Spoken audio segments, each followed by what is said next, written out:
ini kan sempat beredar ya, Sigit ya wajar dia sebagai Kapolri pasti membela kan lembaganya, bahwa Sigit sempat berucap bahwa mengatakan Kapolda itu sudah benar ya kan dalam mentersangkakan, dalam menangkap, dalam proses pengendalian semuanya itu loh. Nah, menurut Bapak sih sebagai mantan Kapolri apa itu Pak?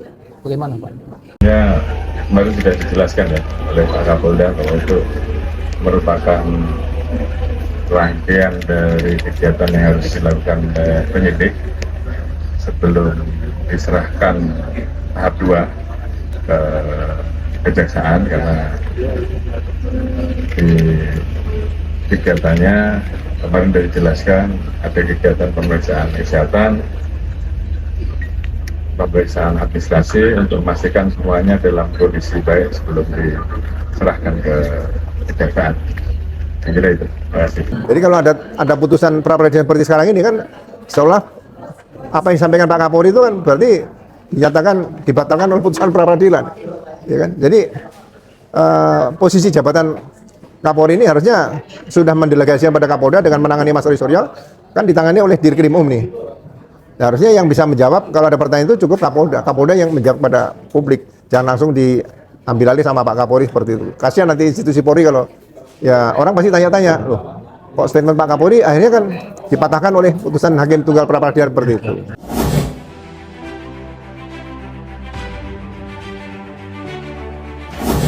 Penangkapan yang dilakukan oleh pihak penyidik Polda Metro Jaya pada tanggal 19 Juni hari Jumat tersebut dinyatakan tidak sah atau dapat dikatakan tindakan sewenang-wenang. Ya. Ini yang mengajukan gugatan hanya Mas Roy Suryo karena Dr. Tiba sudah dilimpahkan ke pengadilan dan sudah menjalankan sidang perdana pada tanggal 2 Juli 2002 kemarin. Nah, Mas Roy Suryo belum dilakukan sidang di pengadilan, tapi masih mengajukan gugatan pra peradilan. Ya. Nah, gugatan pra peradilan tadi sudah saya jelaskan. Yang pertama berkaitan dengan penangkapan Mas Roy Suryo. Nah, itu dianggap tindakan sewenang-wenang karena tidak ada alasan yang mendasar yang bisa diterima sesuai dengan hukum acara pidana untuk dilakukan penangkapan. Karena seharusnya cukup dilakukan dengan surat panggilan 2 kali karena kooperatif. Ya, nah, itu sudah dinyatakan oleh hakim. Kemudian yang kedua masalah penggeledahan. Nah, penggeledahan juga sama. Seharusnya surat izin ketua pengadilan juga dinyatakan tidak berlaku lagi karena surat izin pengadilan tersebut untuk penggeledahan ya itu sudah masuk dalam berkas perkara yang dilimpahkan ke kejaksaan. Nah, ini juga perlu, walaupun tidak dijadikan pertimbangan dalam putusan hakim di pra peradilan, tapi surat izin pengadilan seharusnya dinyatakan secara jelas kapan dilaksanakan, supaya jangan sampai surat izin ketua pengadilan yang berkaitan dengan penggeledahan itu bisa berlaku tanpa ada batas waktu. Nah, penggeledahan yang dilakukan itu seharusnya juga berkaitan dengan rencana penangkapan tadi. Jadi kalau penangkapan di dalam rumah berarti biasanya harus minta izin pengadilan untuk melakukan penggeledahan sekaligus penggeledahan. Nah, di situ penggeledahan itu sudah diatur dalam KUHP lama maupun hukum acara pidana yang baru, ya kan? Hukum acara pidana yang lama itu juga menyatakan harus segera dibuatkan berita acaranya maksimal 2 hari, ya. Jadi semuanya harus jelas. Terus didampingi dengan kepala desa atau lurah atau RT RW. Ya, itu harus lengkap. Jadi jangan sampai penggeledahan itu dilaksanakan oleh pihak penyidik sendiri, ya. Orang-orang harus jelas. Kemudian setelah masuk dibacakan surat izin ketua pengadilan, kemudian rencana penggeledahan dan penangkapan sekalian disampaikan di situ. Nah, penggeledahan yang dilakukan itu juga menurut hakim tadi dinyatakan tidak sah, ya kan? Karena tidak dilakukan sesuai dengan hukum acara pidana yang berlaku saat itu, ya kan? Kemudian yang ketiga, penahanan. Nah, seharusnya penahanan ini kan dapat dikatakan penahanan berkaitan dengan penyidikan waktu pertama kali sesuai dengan hukum acara pidana. Dasar penahanan apa? Dikhawatirkan tersangka melarikan diri, kemudian dikhawatirkan dia merusak barang bukti, mempengaruhi saksi, ya kan, dan sebagainya. Dan ancaman hukumannya di atas 5 tahun. Nah, tapi saya melihat di sini di luar yang disampaikan hakim, ya, bahwa pasal yang diterapkan terhadap Mas Roy Suryo ini juga pasal yang bisa dicari-cari supaya bisa menahan, yaitu pasal dikaitkan pasal 32 Undang-Undang ITE dan pasal 35. Ya. Padahal itu pembuktian sangat sulit. Ya. Tapi hakim yang bertindak menurut saya sangat adil dan berdasarkan hukum acara pidana yang berlaku, maka penahanan itu juga dinyatakan tidak sah atau merupakan tindakan kesewenang-wenangan. Ya. Jadi penyidik tidak konsekuen menerapkan hukum acara pidana yang baru, Undang-Undang Nomor 20 tahun 2025, dan menggunakan juga hukum acara pidana yang lama, Undang-Undang Nomor 8 tahun 81. Jadi ada keraguan-keraguan penyidik di sini. Ya. Makanya saya katakan dengan putusan pra peradilan tadi, ya, yang menerima gugatan seluruhnya dari Mas Roy Suryo sebagai pemohon, ya, kecuali masalah rehabilitasi disampaikan oleh hakim tadi, diajukan setelah ada putusan pra peradilan, nanti salinan putusan pra peradilan diterima dalam tempo 14 hari diajukan rehabilitasi, karena ada ketentuan sendiri yang mengatur tentang rehabilitasi. Kalau rehabilitasi menurut hukum acara pidana yang baru itu nanti bisa dijadikan satu sekaligus dalam paket gugatan pra peradilan di situ, ya. Jadi nanti ada gugatan pra peradilan baru berkaitan dengan rehabilitasi yang merupakan bagian dari amar putusan pra peradilan Mas Roy Suryo hari ini, ya. Jadi sekali lagi putusan pra peradilan ini menjadi pelajaran yang baik bagi para penyidik ke depan, apa yang seharusnya bisa dilaksanakan dan tidak bisa dilaksanakan. Jadi tetap menghormati hukum acara pidana yang ada, menghormati hak-hak tersangka dalam melakukan upaya-upaya paksa, ya, sehingga ke depan nanti tidak ada lagi baik pelanggaran secara secara formil maupun material berkaitan dengan penyidikan suatu tindak pidana.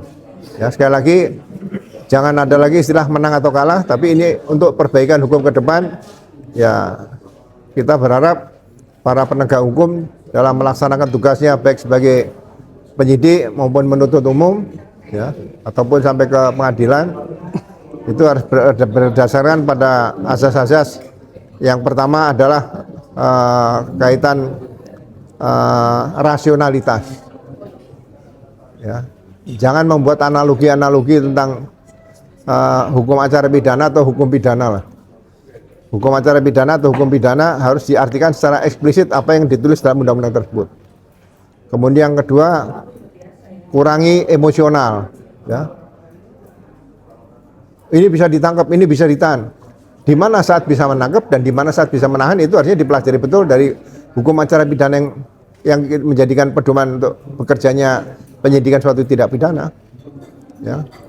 Kemudian juga legalitasnya itu saya katakan tadi harus jelas. Ya. Kemudian transparansi itu juga harus diciptakan di situ. Ya.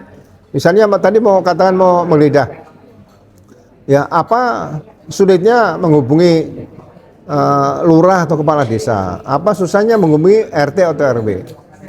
Tidak perlu langsung masuk rumah. Oh, cukup ada satpam satu masuk, tidak perlu. Karena ya saksi, dua orang saksi juga harus dihadirkan di situ. Saksi yang netral, ya. Nah, seperti itu. Jadi masuk dulu, yang pemilik rumah disampaikan, ditemui dulu. Ini ada tindakan seperti ini surat-surat yang lengkap dibacakan, ya. Apalagi nanti KUHP yang baru loh, hukum acara pidana yang baru. Pada saat selesai mengaksanakan penggeledahan di suatu rumah misalnya gitu, itu langsung dibuatkan berita acara penggeledahan dan ditandatangani saat itu oleh pemilik rumah, oleh tersangka, ya, oleh keluarganya, oleh kepala lingkungan atau kepala desa atau lurah, ya, oleh RT RW. Ini lebih sulit, ya.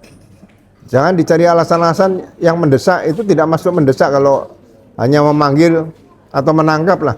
Katakan mau di pelimpahan tahap kedua kepada kejaksaan seperti itu. Tadi hakim juga menyatakan seperti itu, ya.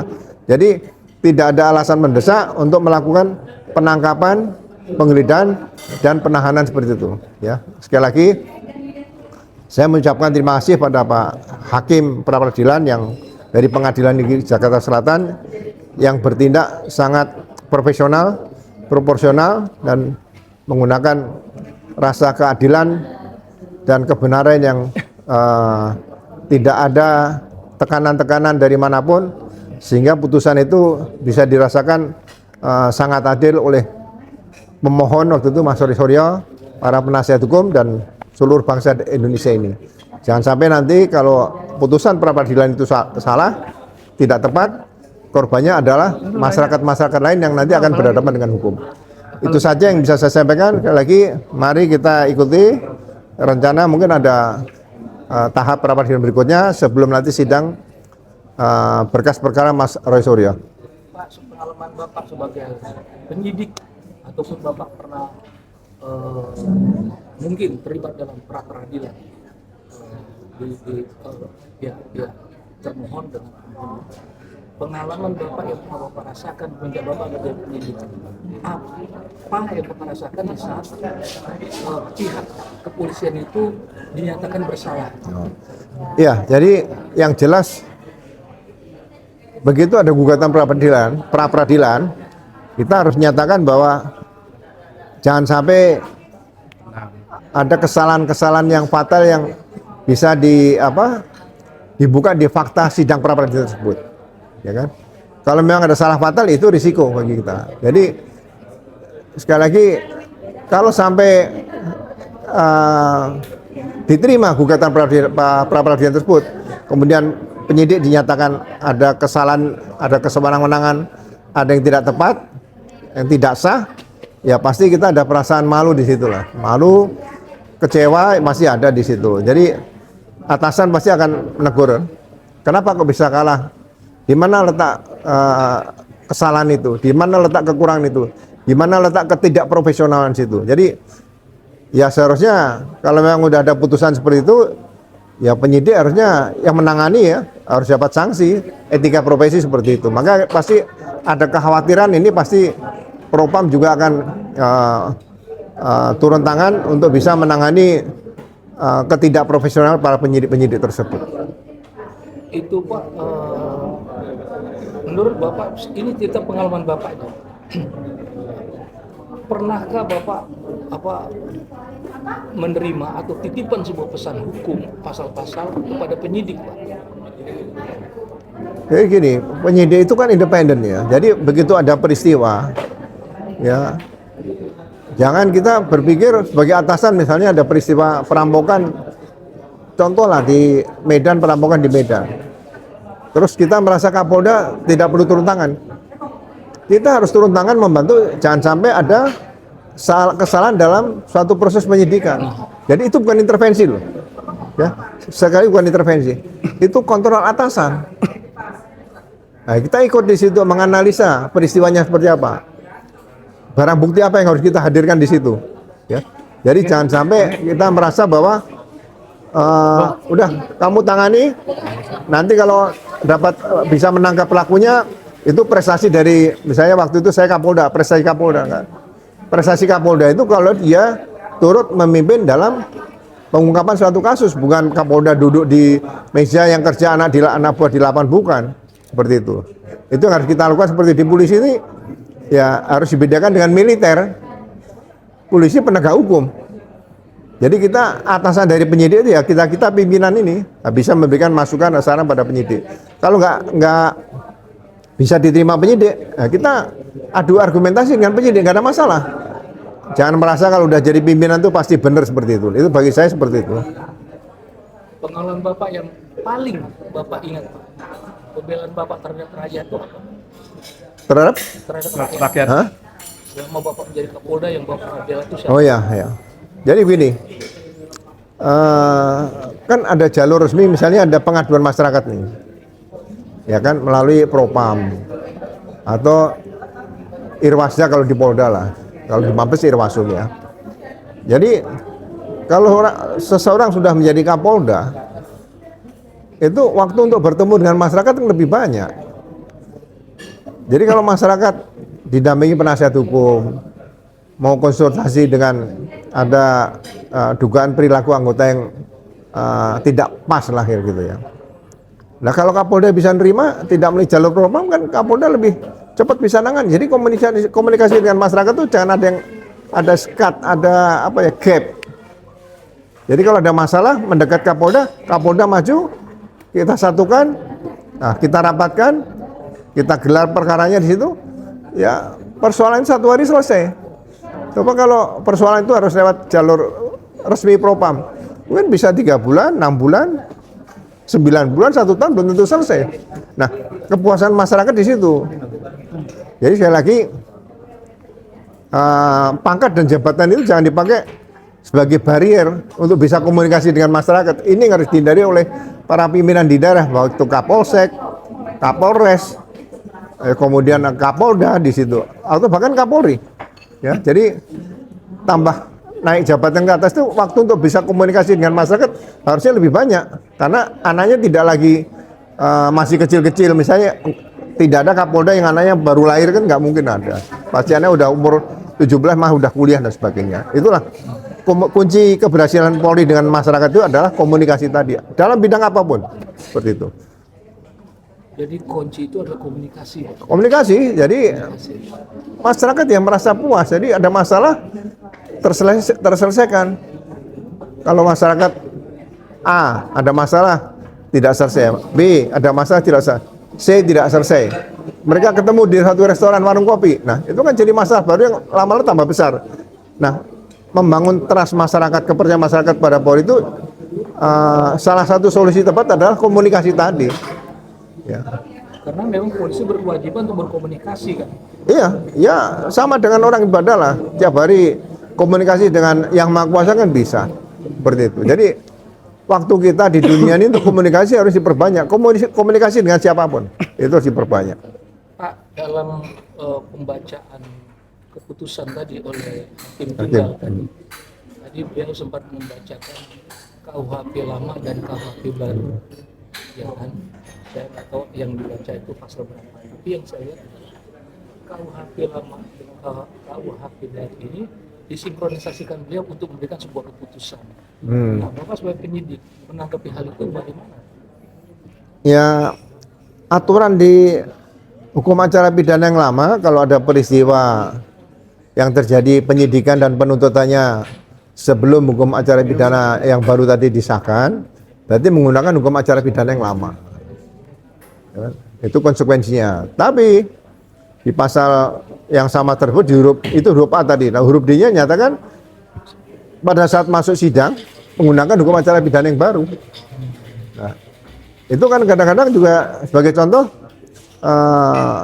pada saat surat perintah penangkapan, ya kan, pihak penyidik menggunakan katanya KUHP yang lama, tapi di situ mencantumkan ada KUHP yang baru. Jadi kan tidak konsekuen seperti itu.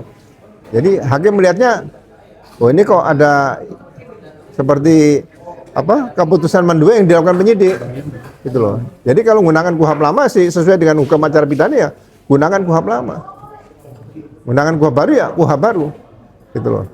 Jadi kalau proses sudah lewat, sudah dilimpahkan jaksa dan jaksa sudah akan melimpahkan tapi sudah membuat dakwaan tadi, kan ini masih ada masa sebelum peradilan, yaitu pra-peradilan tadi. Nah ini masih bisa ditangani di pra-peradilan. Nah pra-peradilan itu di pasal 361 ayat, bukan ayat, huruf D tadi, itu hanya pengadilan. Makanya pra-peradilan Mas Surya bisa diterima oleh hakim pra-peradilan seperti itu. Iya.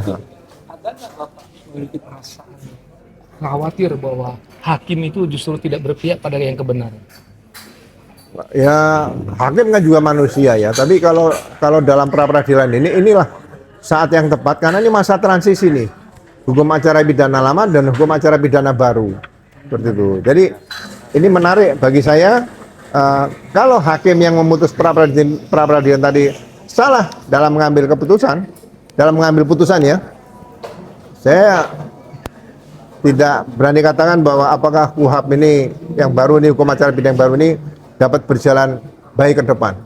Karena putusan hakim pra-peradilan tadi akan digunakan dalam tugas-tugas penyidikan lanjutan lainnya nanti yang akan menjadi mengalami sama dengan apa yang dilakukan oleh Mas Roy Suryo tadi pada saat penggeledahan, penangkapan maupun penahanan. Itu yang harusnya jangan sampai terjadi. Oke, Pak, ini kan sempat beredar ya, Sigit ya wajar dia sebagai Kapolri pasti membela kan lembaganya, bahwa Sigit sempat berucap bahwa mengatakan Kapolda itu sudah benar ya kan dalam mentersangkakan, dalam menangkap, dalam proses pengendalian semuanya itu dulu. Nah, menurut Bapak sih sebagai mantan Wakapolri apa itu Pak? Bagaimana Pak? Ya seharusnya dengan peristiwa yang terjadi terhadap Mas Roy Suryo tadi, ya yang bicara paling tinggi cukup Kapolda lah. Jangan langsung Pak Kapolri. Jadi kalau ada putusan pra-peradilan seperti sekarang ini kan seolah apa yang disampaikan Pak Kapolri itu kan berarti dinyatakan dibatalkan oleh putusan pra-peradilan, ya kan? Jadi posisi jabatan Kapolri ini harusnya sudah mendelegasikan pada Kapolda dengan menangani Mas Roy Suryo, kan ditangani oleh Dirkrim nih. Ya, harusnya yang bisa menjawab kalau ada pertanyaan itu cukup Kapolda. Kapolda yang menjawab pada publik, jangan langsung diambil alih sama Pak Kapolri seperti itu. Kasihan nanti institusi Polri kalau ya orang pasti tanya-tanya, loh kok statement Pak Kapolri akhirnya kan dipatahkan oleh putusan hakim tunggal pra-peradilan seperti itu. Menurut Bapak, Kapolri gegabah atau hanya sebatas apa Pak dia melakukan pernyataan seperti itu? Ya menurut saya begini, kepemimpinan itu harus dimulai dari bawah kan, dari secara berjenjang. Ya. Jadi saya katakan bahwa makin tinggi itu tingkat emosional orang harus bisa lebih dikendalikan. Misalnya saya seorang Kapolri ditanya, Pak, bagaimana tanggapan Bapak tentang peristiwa penangkapan Pak Roy Suryo? Ya, kalau memang masyarakat nanti merasa tidak puas, silakan melalui pra-peradilan. Masih ada lembaga yang bisa menentukan sah atau tidaknya penangkapan, penggeledahan, penyitaan gitu. Limpahkan aja ke pra-peradilan. Jangan langsung dijawab sendiri seperti itu. Jadi marwah seorang Kapolri kan harus dijaga, bukan asal menjawab seperti itu kan sayang seperti bagi saya loh ya. Kalau jawaban Kapolri waktu itu sangat tepat atau proper, pasti jawabannya adalah ya silahkan nanti digugat di pra-peradilan. Bagaimana nanti putusan pra-peradilan selanjutnya seperti itu. Ada lembaga yang bisa menyelesaikan kok masalah tidak sahnya penetapan tersangka, penahanan, penangkapan, penahanan, penggeledahan dan sebagainya itu kan ada di pasal 89 KUHP yang baru juga ada di situ seperti itu. Closing statement untuk polisi Pak. Ya, kita berharap tidak selalu terjadi pra-peradilan kalau memang penyidik atau Polri bisa menerbitkan kembali lah seperti waktu Kapolri Pak Jenderal almarhum Pak Awaludin Jamin ya menciptakan buku saku seperti Kapolri berikutnya lah. Jadi tugasnya Mabes Polri tadi menciptakan buku-buku pintar yang kecil-kecil bagaimana tentang tata cara penetapan tersangka, penangkapan, penggeledahan, penyitaan dan sebagainya. Ini harus dimiliki oleh seluruh anggota Polri se-Indonesia. Itu harapan saya seperti itu. Terima kasih Pak.